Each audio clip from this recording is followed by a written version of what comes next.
Ever wondered how your data stays private while AI learns from it?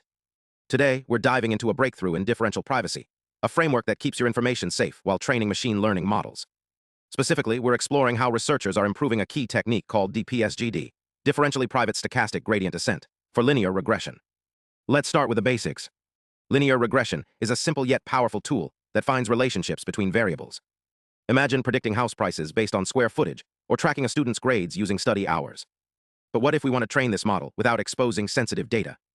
That's where differential privacy comes in. It adds noise to the training process, ensuring individual data points can't be reverse engineered. The challenge: balancing privacy with accuracy. Too much noise and the model becomes useless. Too little and privacy is compromised. Traditional methods often use a clipping technique, capping the size of gradients, the math behind updates to control noise. But here's the twist. This paper shows that clipping more aggressively, using a smaller cap, can actually improve performance. Wait, really? Earlier studies suggested larger clipping constants made analysis easier, but experiments told a different story. The authors here flipped the script. They focused on a scenario where the number of training samples grows proportionally with the input dimensions. Think, lots of data, lots of features. In this proportional regime, they discovered that frequent clipping isn't a flaw, it's a feature. How did they prove it? By modeling the algorithm's behavior with ordinary differential equations, ODEs, which act like a mathematical roadmap for how the model evolves. These ODEs revealed that aggressive clipping, combined with carefully tuned learning rates and noise schedules, minimizes error. It's like optimizing a car's engine by adjusting both the fuel flow and the timing of the spark plugs. The results: sharper error bounds and practical insights.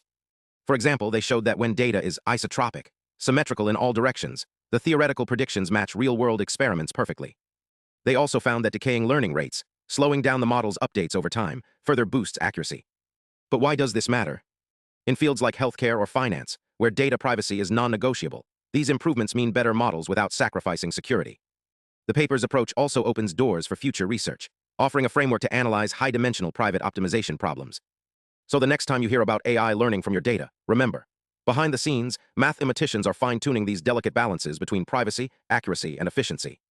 And sometimes, the key to progress isn't avoiding constraints, it's embracing them with a fresh perspective. Thanks for watching. If you're curious about how this translates to real-world applications, hit subscribe for more deep dives into the math behind AI. Until next time, keep questioning. Ever wonder how scientists figure out the limits of how fast things can change? Like how fast a rocket accelerates, or how quickly a machine learning model learns. Today, we're diving into a cool math problem that's all about bounds, those invisible speed limits that keep systems from going off the rails. Imagine tracking a function called RT.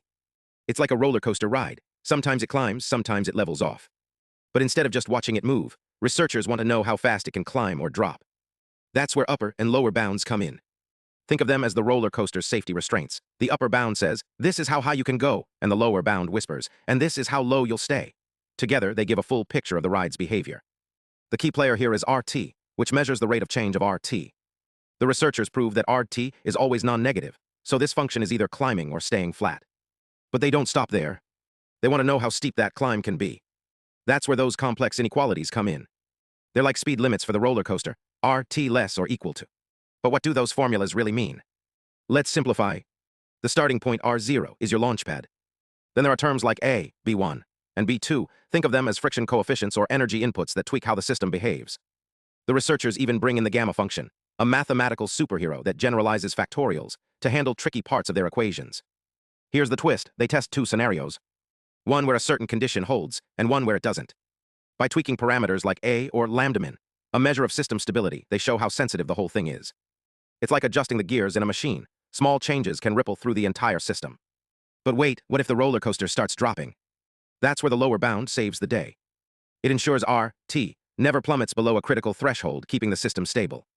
Together, upper and lower bounds act as a safety net, telling us the best and worst-case scenarios. The real kicker: when they plug in specific values for their constants like gamma, a tiny parameter, or C, the clipping constant, the math reveals a surprising truth: bigger isn't always better. If C gets too large, it actually weakens the bounds, making the system less predictable. It's a reminder that in math, and life balance is key. So what's the takeaway? These bounds aren't just abstract numbers.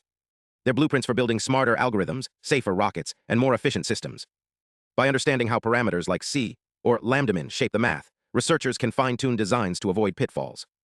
Next time you see a model trained on sensitive data, remember, it's the math of bounds, noise, and balance that keeps it both powerful and private. Thanks for watching. Stay curious.